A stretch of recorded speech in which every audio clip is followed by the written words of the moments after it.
Today, I just wanted to reflect on why climate resilience matters, and talk about what the Resilient and Green programme is aiming to do and the support really we can offer boroughs in becoming more climate resilient. And that is the real key focus of the Resilient and Green group here as well. So why does resilience matter? Over the last few weeks, I think we've all noticed we've all seen heat waves in India and Greece and across the world. It's been like 50 degrees in Delhi, which just sounds awful. 40 degrees in Greece. We've had flooding in Florida, in Belgium, and some in Germany as well. Last year was the hottest year on record, and it's kind of predicted that 2024 is going to be even hotter as well. So it's clear that the climate is changing, and that really means kind of higher temperatures and more intense and frequent weather events. And that's across the world. But what does it really mean for London as a whole? So I think what's being predicted is kind of longer and more extreme heat waves, increased flooding, and really climate that impacts both infrastructure and the communities as well. So London boroughs have a really key role to play in adapting to climate change and really kind of strengthening the resilience to reduce the impact on infrastructure and the communities that we serve as well, whilst also kind of restoring and focusing on nature and improving health outcomes. So there's a really big role there for London boroughs. Climate resilience and adaptation is therefore a really growing priority for London boroughs, and it's really becoming an increasing focus on how kind of councils can protect local communities as well against the impacts of climate change. I think it's fair to say there's been a focus on kind of net zero and really reducing emissions. That does seem to be changing now, in the fact that net zero is very important, but it's also looking at how climate change impacts you locally and the communities locally. And councils really are focusing much more on climate adaptation and resilience. As part of the London Council's climate programme, there's a number of, I think, 5 programmes on that. And I lead on the Resilient and Green programme with Southwark. And our key aim really is to support boroughs to become more climate resilient and really promote adaptation and the partnership working that is needed in order to deliver this. Really pleased that we can launch our first deliverable. So this guide is that. It's the first deliverable of the R&G programme, and there will be more support over the next few months to help you and your council increase climate resilience and help you develop your adaptation plans. Just to give you a bit of a taster, the kind of next deliverables will include a blueprint to help you produce adaptation plans if you haven't done so already. It will look at producing a template which hopefully you can just use and find useful. Also, we're looking at ways of better collecting data and to monitor kind of climate risk and kind of improve the target setting around this, because it's always been quite problematic for adaptation to show kind of KPIs and kind of actually measure what we are doing around this area. So we'll really be focusing in on that. We are looking at having an in-person kind of launch of those later in autumn. So do keep your eyes open for that, and we will let you know about that as well. And we want to really focus on adaptation and that partnership working that is needed to deliver that. I think one of the most important findings that we've come across in the R&G programme when we started was when we started this guide, I suppose, was really to look at the landscape that adaptation and resilience exists in across London, and that's a really complex landscape across basically the UK as well as kind of London as well. There's an awful lot of organisations, plans, strategies that kind of touch on climate adaptation and resilience. So this guide really tries to kind of simplify that. And my colleague Mike will talk about that and how to use the guide and how best different officers can kind of utilise it and what officers from the councils can utilise it. But it was that really complex landscape which we really wanted to try and simplify. So this guide also really comes at an opportunistic time for us as well, as the London Resilience Review is being launched in July. And that again looks at climate resilience across London. And again, it looks at the role of the different organisations and the really important role that London boroughs have in delivering and supporting those recommendations and making London as a whole a much more resilient city. So that's something that the R&G group will be picking up once we really want to support that London Resilience Review, and there will be some additional actions that come to local boroughs to actually deliver as well. So we really want to try and focus on that, and it's quite an exciting opportunity for us. But just to kind of finish, the R&G programme, very much kind of at the early stages of our deliverables. There's a lot more to come, a lot more support for boroughs, and we want to work together in partnership to make London much more climate resilient in the future as well. So kind of watch this space, lots of exciting stuff to come. And I will well, let's do a poll first. And Agathe, do you want to talk through the poll? Thank you, Terry. Yeah, we'd like to understand where you are on your resilience journey. So I'm launching a poll, which should now be live. The first one is to understand if you're familiar with resilient and green, which hopefully everyone can see on their screen.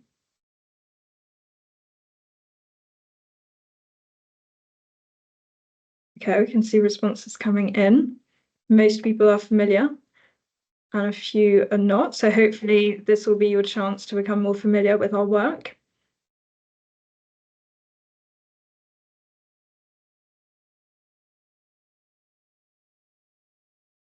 Okay, the split is evening out. Right, I'm going to stop that there, but that was interesting to see. And I have a second poll for you, which is to understand if you're a borough representative on this call, whether you're looking to develop a climate adaptation plan or strategy.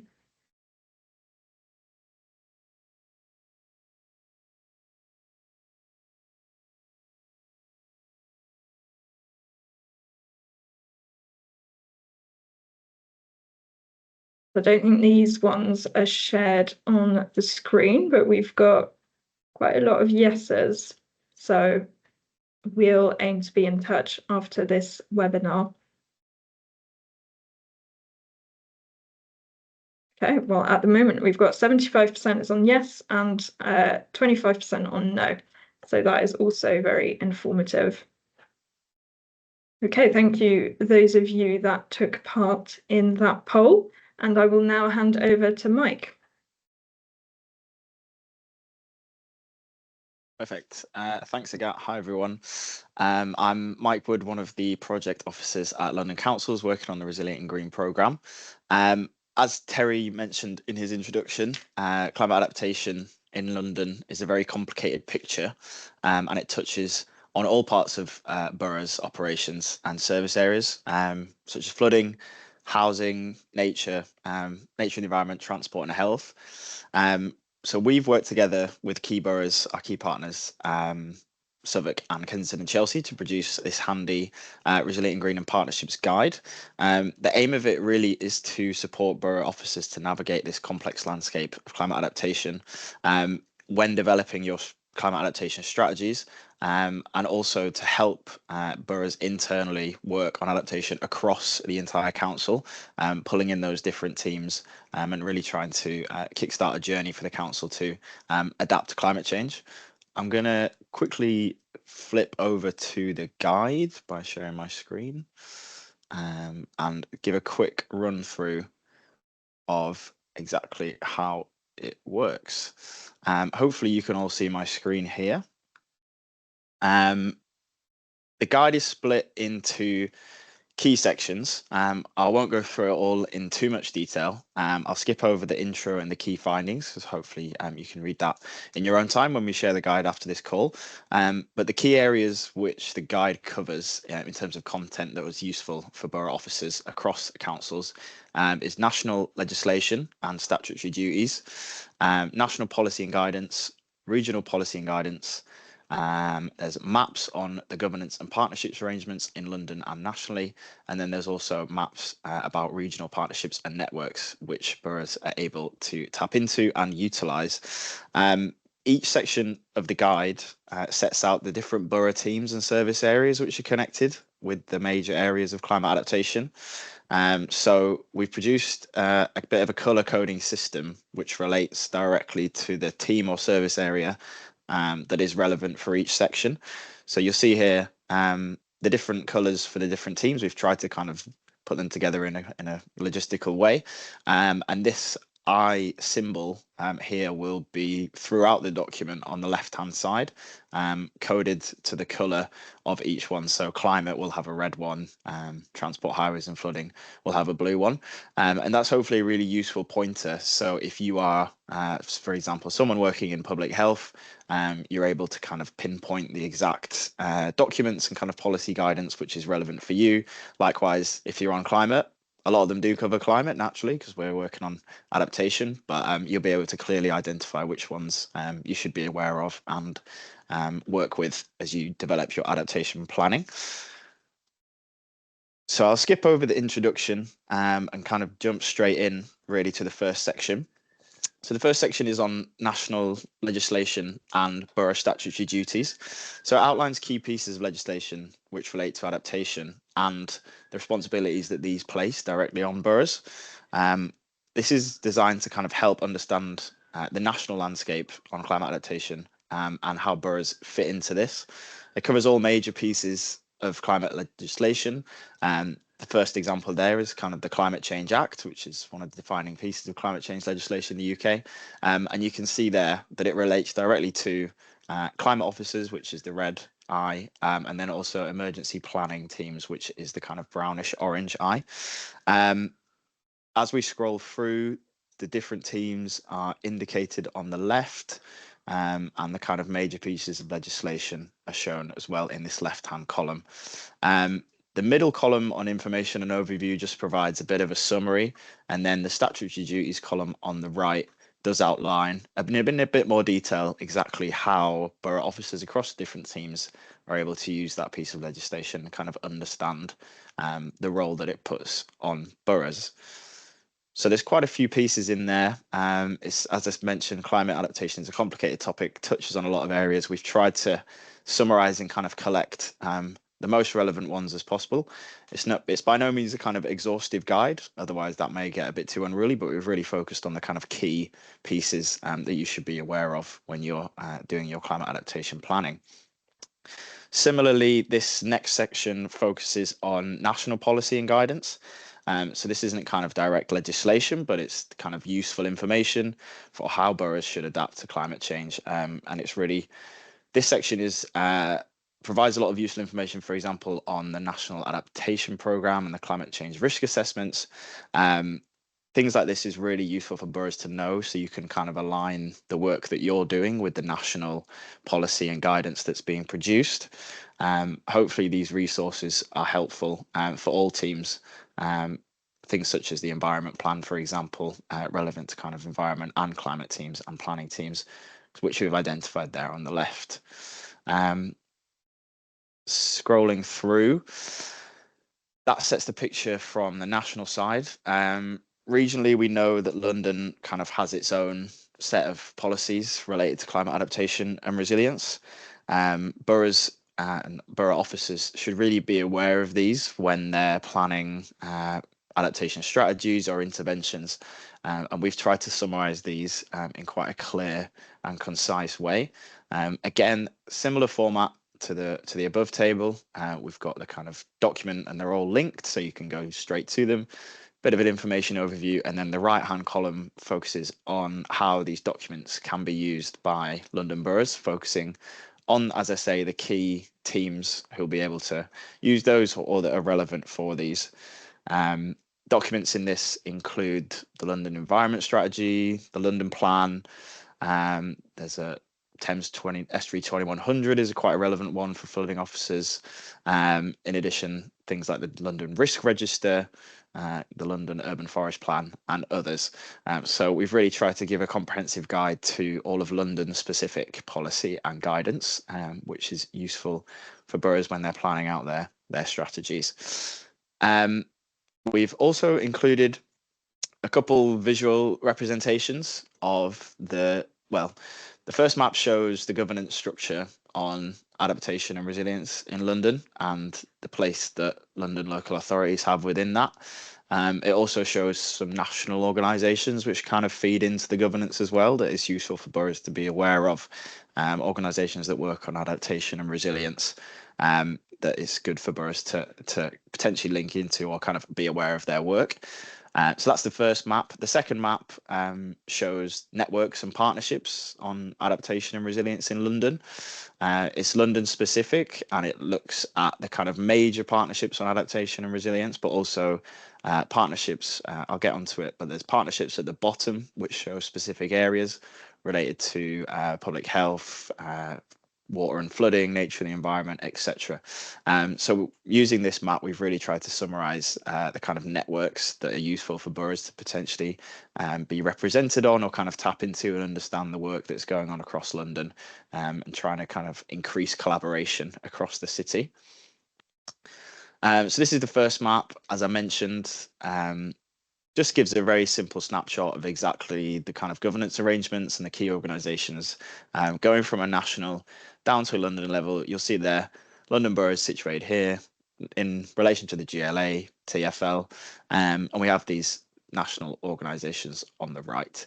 This is really just to provide a useful snapshot so boroughs kind of understand where they sit in terms of governance arrangements on adaptation. And then the second map here is the partnerships. So you'll see in the middle, the boroughs, the City of London, London councils, ourselves, and the GLA, kind of flowing up to what we would consider to be the main partnerships on adaptation and resilience. So we've obviously got the Resilient and Green programme, we've got London Environment Directors Network, LEDNet, and also the recently rebranded London Climate Ready Partnership, which used to be the LCCP. So those are the kind of main ones that it's good for boroughs to be aware of or tap into. And then there are kind of area specific ones. So as I mentioned, water and flooding, planning infrastructure, nature and green infrastructure, and health and communities. We've tried to bunch these together for kind of ease of use. So boroughs can kind of understand exactly which partnerships are out there on these different elements of adaptation. Moving on, then, this regional partnerships and networks table links directly to the maps. So it provides a little bit more information on each one of these partnerships with relevant links. And again, the column on the right shows exactly how boroughs can engage with the partnerships, whether that's kind of signing up to their newsletters or understanding which officers are eligible to join, things like that. Again, we've tried to signpost on the left-hand side the relevant officers that these groups kind of link to. So hopefully this is very useful if you, in your own time, can look through and kind of understand the partnerships out there and whether your borough is part of those or whether you think they should be. We've tried to provide a little bit of a summary here of the relevant ones which boroughs should be aware of, which can help support them in their developing their climate adaptation strategies, but also get an understanding of exactly what else is going on around London. And yeah, that's essentially the guide. as I say, there's a lot of detail in there, but we've tried to be as concise as possible and to make it as useful as possible for different borough teams. After this call, we'll be sharing the guide with attendees and all London boroughs. So please do have a look in your own time. We really hope it's useful for boroughs to, when you're developing your strategies, as many of you are or plan to do, and also identifying which teams within your council should be aware of certain piece of legislation or certain policy guidance and how best to connect with the adaptation work that you're doing. So I'll stop sharing my screen. I think we'll maybe have questions at the end exactly on how to use the guide. And as I say, we will be sharing it afterwards. So thank you. I'll go back to the slides. Thank you, Mike. I'll wait for you to get the slides back up and hand over to Tim. Yeah. Thanks, everybody, and good afternoon. And thank you for allowing me to come to speak at this today. So I'm Tim Monday. I'm the Lead Environmental Resilience Officer at the City of London Corporation. And I'm going to be telling you a bit about how we've been progressing on our adaptation journey, some of the things we've learned along the way, and actually how this guide is quite useful. So it's been great for Mike to have just run through it. If you can go to the next slide, Mike, that'd be great. So we actually started our journey quite a long time ago. Back in 2007, we adopted our first climate change adaptation strategy. I have to say, I can take no credit for this at all. I was very much in high school at the time. But it did allow us to put it in a really good place in the run-up to COP26, when the city was deciding to publish its own climate action strategy. And it allowed us to begin to make those arguments that adaptation should be a main part of this. So to do that, we commissioned Bureau Happold to produce an adaptive pathway study for us, which we've then been able to use as an evidence base to push our work. So this adaptive pathway strategy, which is available online, it covers what we can expect. So it includes a climate risk assessment for all of London, but more importantly, it covers what we can actually do about it and when we should be doing that. So that's those adaptive pathways. And because we've got these pragmatic steps, it meant that we were able to incorporate it into our climate action strategy when it was actually published in 2020. And that therefore it forms one of the 4 key components, along with the 3 net zero targets we have of that particular strategy. Because of that, there's 3 work streams that we have internally focused on resilience. And essentially, we've just continued to refine and iterate that approach just at a more detailed level. So we first took this to our departments and then took that even further down to service level arrangements. And for us, it's been really useful to have, first of all, that data, which we can then have conversations with people, but then actually using that to refine and scope out what the potential impacts we are going to have. So because of this process, we've been able to find out that, we will have environmental health officer colleagues who are going to have to go into kitchens which will be 50 degrees during heat waves. We've got crematorium staff who have contracts that they need to keep certain memorial planting alive, even during drought. And we know that we're going to have library staff who will be wanting to produce more climate books to help a anxious generation of children deal with the world that they're coming into. So it has been a long journey for us to get to this stage, but actually we're in a much better place being able to refine what those solutions we potentially need to be are, and we have learnt a lot along the way, particularly in the last 4 years. Will you go to the next slide, Mike? So I've been reflecting recently on what it is, and I've been putting together some principles of climate resilience, which I think are a useful way to consider the problem that we're facing. So the first of this is that you need to be holistic when you approach climate risk. So the example I use from this is if you plant a lot of trees to have shading, you don't want a novel weevil to come along in 10 years' time and destroy them all so that you no longer are getting that shading. So the way I do this, and very much why this slide and the next are quite similar, is through this climate resilience risk wheel, where we highlight the 6 main risks that we use and the manifestations of those risks. So Mike, you can go to the next slide now. As Mike was saying, actually the guide is quite useful because it also covers this sort of broad range of climate risks, particularly on the partnerships and mapping that you can join. The second principle is actually about how resilience doesn't need to be specific to climate change to be useful. So all of our organisations must have a certain level of resilience, because if not, they would have failed already.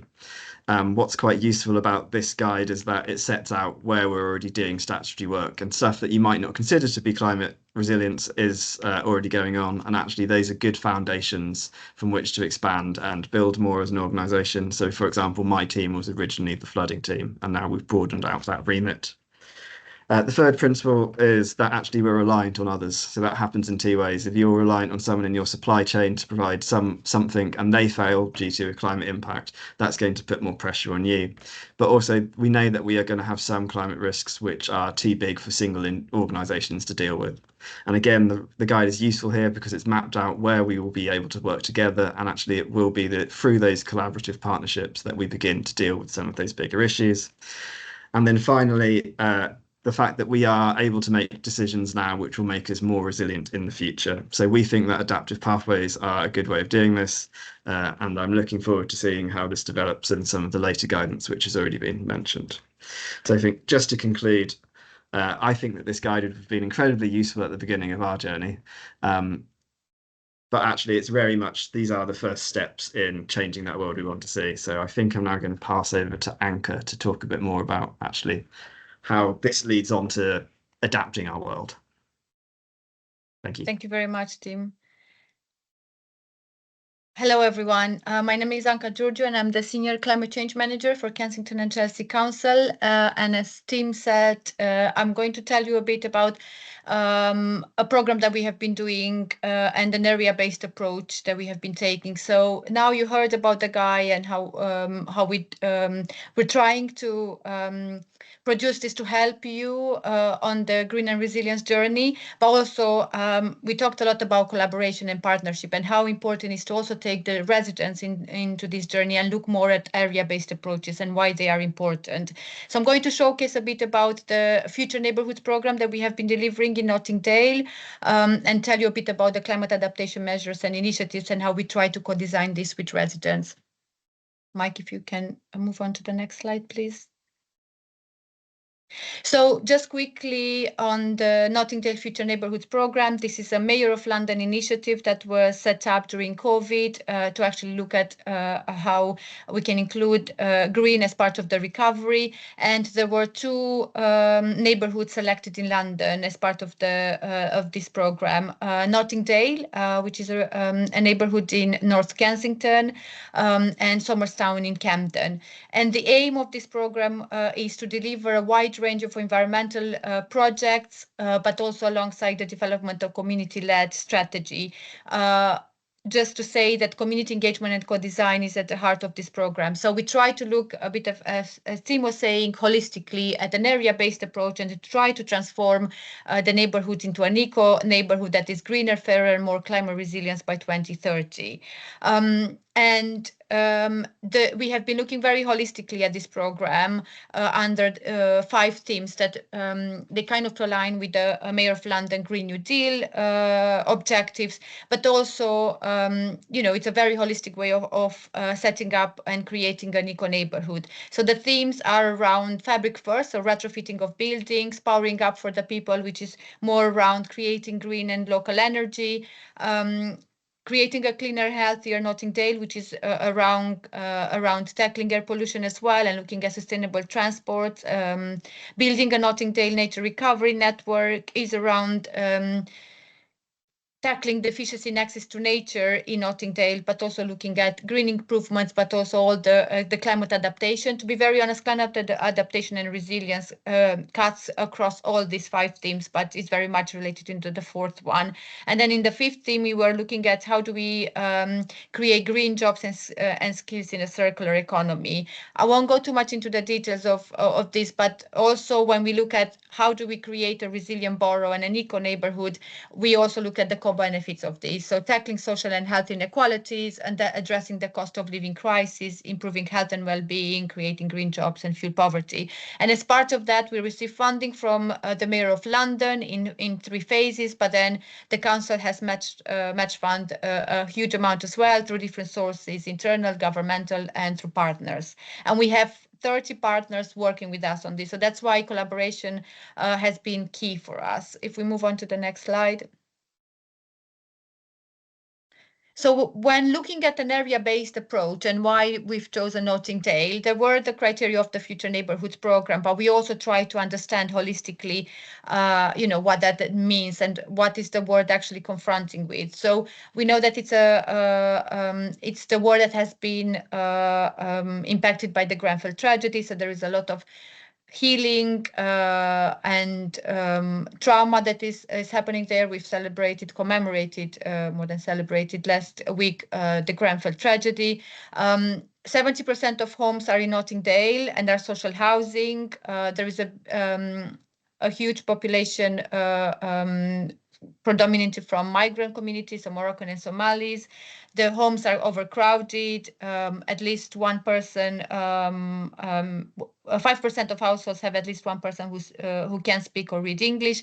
But one of the key environmental issues that we've tried to address are, it's a ward located in a high climate risk. It has been badly affected by flooding. It has poor air quality, deficiency in access to nature. So we try to look at how do we address that, look at data, look at different mapping to be able to help us come up with initiatives. If we move on to the next slide. So one of the key local climate change impacts that have been affected Notting Dale have been, if you look at the different events, especially in June 2021, but then also in July 2023. We know that have been extreme weather events. More than 500 properties have been flooded. Some residents were not able to return to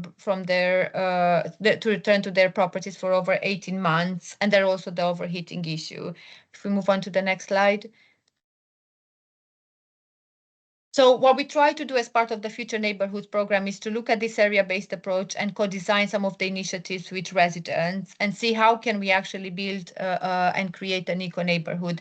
I won't go too much into the details of the initiatives, happy to chat separately about this, but we try to look at a wide range of initiatives that will support and all the initiatives related to green and resilience. So some of them have been ecoscape drain initiatives, looking at how we can create SADs across Notting Dale. We have mapped out the areas that have been mostly affected.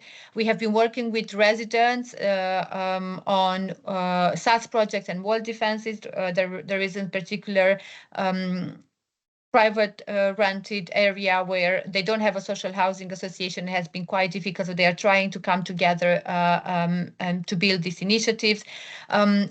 In 2021, when there was a big flooding that affected Notting Dale, some of the 3 schools have been badly affected, so their boiler rooms were completely underwater. So again, we have been looking at how do we incorporate climate adaptation measures in the retrofitting projects for schools, and we had to look at replacing their gas boilers with low carbon heating systems. We looked at green improvements and biodiversity projects, and different energy gardens, community kitchen gardens, but mainly also sustainable urban drainage measures that can be incorporated across. We've also tried these projects, and this is quite interesting, to see how we can measure the output of some of these initiatives and what will actually be in terms of for green and resilience. So we've looked at what is the reduction in disruption caused by flooding events, or the meter square drainage, draining to sustainable drainage systems that we're going to create, the new accessible green spaces, or the volunteers hours. And as I said, the project has been having community co-designed this. So involving the residents and the community as part of this has been crucial, and hearing what is actually important for them. And if we move on to the next slide. So just to conclude, what we have been discussing is that area-based approaches, when we actually, the guide will give you a great example on what are the processes that you have to go through, what are the departments that you have to engage with. And as part of the Future Neighbourhoods, we are working, as I mentioned, with a wide range of local partners, but also with a wide range of colleagues. So this has helped us shaped in a way, how can we actually bring everyone together at the table when talking about climate adaptation? Thank you.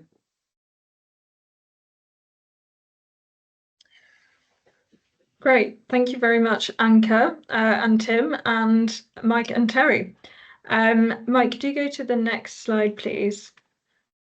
So we're going to run a Q&A now. Please put any questions that you have in the chat and we'll answer them. Before we go to the questions in the Q&A box, I wanted to ask Tim and then Anka around that first question. How did you determine what the council's duties and roles on resilience and adaptation are, and do you have any advice for boroughs that are looking into this now? So Tim first, have you got any thoughts on that? Yeah, I think for us, it's been a long-term thing, but the fact that there was somebody actually working on it is, the first step. You need to be able to have someone there to be able to pull together where all of your different strands are coming from. So, yes, a lot of it came from the flood risk, but from the flood risk, we were then having the correct conversations with the emergency planners, with the development management planners, to really begin to push for this to sort of stand on its own feet. Thanks. Anka? Thank you. I think in our case, we've done a lot of we've done initiatives on the ground, but strategically we are at an earlier start of the journey. And for us, it has been quite important to bring, as I said, different departments together. So working closely with planning and colleagues who are responsible for the flooding and the statutory requirements around that, and mapping what we can actually do. And one of the discussions that we have is to incorporate more the climate adaptation area around in the climate emergency action plan. So updating the climate emergency action plan to include that. Yeah, that's a really good point, I think. Thanks both. I'll turn to some of the questions in the Q&A for now, and then maybe we'll come back to these ones on the screen. So one of them for Mike is about the guide. Is this about highlighting partners rather than the actions we can take? From Sana. Yes, good question. Yes, this guide is very much kind of a starting point for you as a borough to kind of understand the networks and partnerships that are out there. As mentioned, we will be producing more outputs as part of the Resilient Green. This is kind of the first step in a journey that we anticipate a kind of borough to be taking.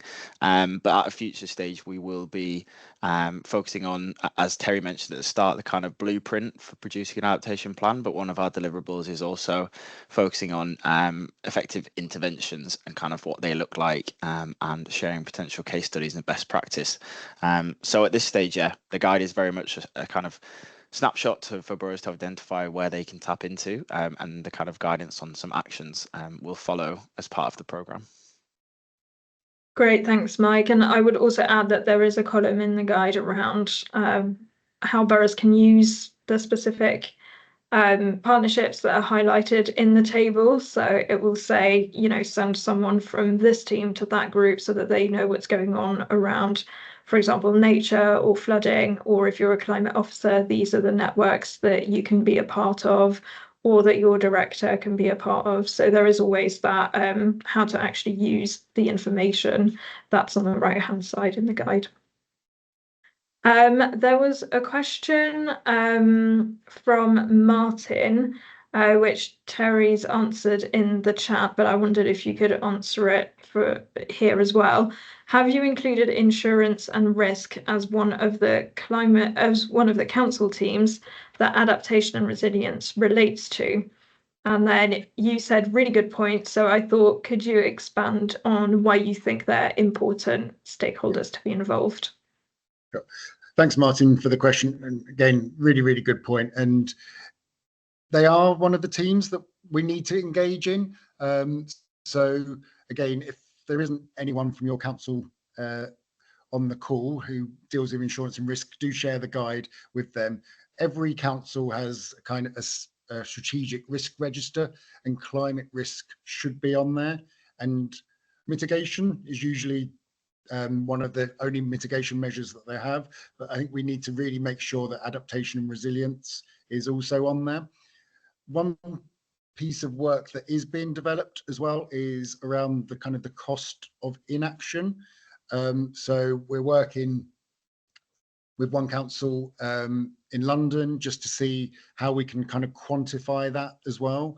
And I think that's really where we do need to link in with finance teams, the insurance teams, and kind of risk teams as well, because the insurance companies do incur the cost of a lot of the flooding and other kind of climate action as well. So that is definitely an area we're focusing on, and one of the deliverables moving forward will be that cost of inaction piece. And then the risk register is the key document, I think, as well, just that pulls all this together for all councils, and that's kind of a statutory document that councils need to produce. It's in various different formats, but climate risk should definitely be one of those key risks that face the council, and adaptation needs to really be put in there to show what councils are doing to really reduce the impact of climate change. So it'd be really useful if you can at your council just find out what the strategic risk register looks like and make sure that climate risk is on there. Yeah, great. Thank you, Terry. There is another question from Stephanie that asks, how much existing collaboration at a regional or sub-regional scale, so multi-borough, has happened on adaptation and resilience so far in London, and are there any opportunities that come to mind? So shameless plug here, but I would say that if you're coming from a borough, resilient and green is definitely one of the key opportunities, and we're kicking off this implementation phase of the programme, which will run until November 2025. So I would say please do get involved if you're not already.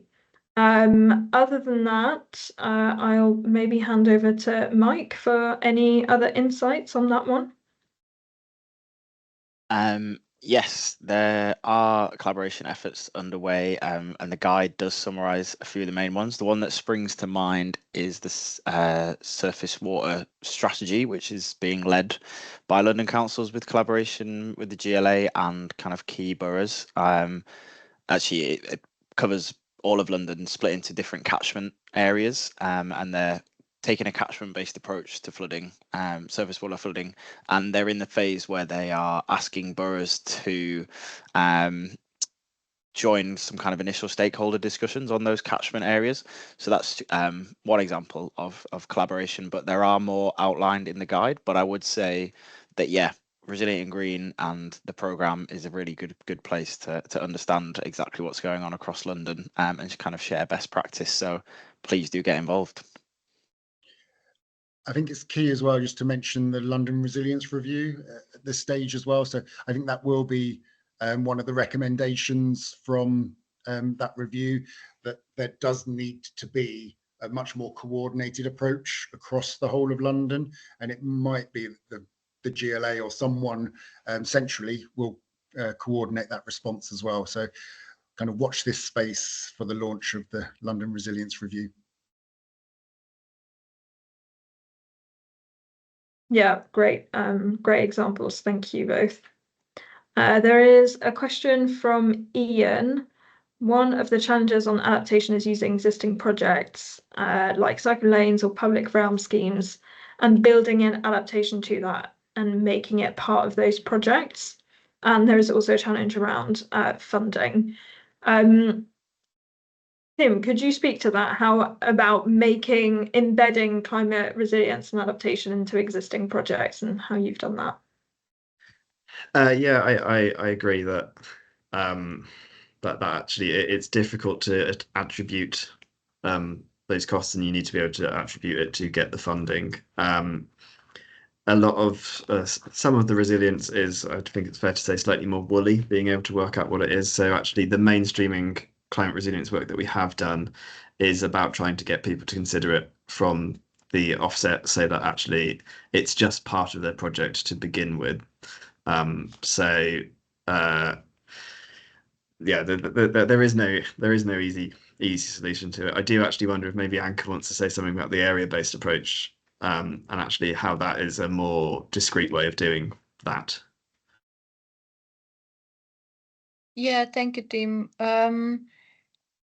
I think, yes, at the moment, one of the key things that we have been looking is how do we embed or how do we try to highlight what are the key things that each department will need to take, basically, and how can we bring them basically on this journey with us. So on the area-based approach, it was quite interesting because we were focusing on a specific neighborhood. We were trying to map out what are the environmental issues, what are the key departments that we have been working with, and what are the local partners. But then also one of the key things was how do we bring residents as part of this, and how do we try to understand from residents what they want to address and what kind of environmental improvements they want to see in their ward. So it has been a longer process, and I think that's why multi-year programs have helped us in a way to build this partnership, to actually identify which departments we would work with and what local partners, and build that trust in a way, and collaboration and partnership working. Yeah, and I think it's a key lessons learned as well, and we're still, it's not the one-way solution, I guess. I think on this as well, funding is always going to be a problem, as you well know, Ian.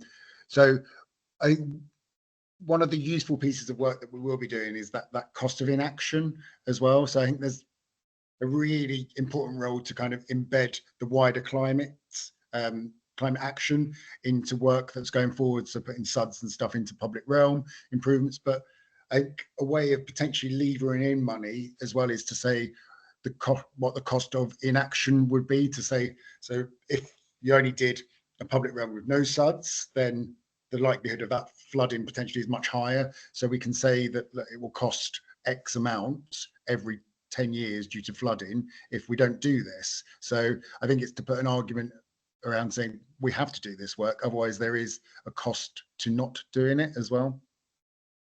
It's a harder argument to have, I think, but I think we're going to need to start promoting that.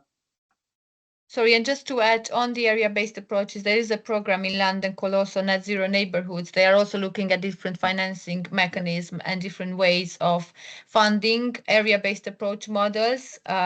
So yeah, I think each borough is trying to look at the different types of funding streams that we can tap into, and that will not maybe be the usual funding like capital funding or governmental funding. It's also looking at different models, different other types of model. Thanks. Yeah, I think that's a great point, Anka. I'm going to bring the Q&A session to a close. Thank you all for your questions, and apologies if there are some that we didn't get to. Before I hand over to Terry for some closing remarks, I wanted to ask people what we should cover in a future session. So I will get that poll up for you now. Brilliant. Thanks, Agat. And thank you everyone for attending today, where everyone is super busy. So really do appreciate you coming along to our online launch of our guide. And hopefully you've got a really good understanding now around how to use the guide.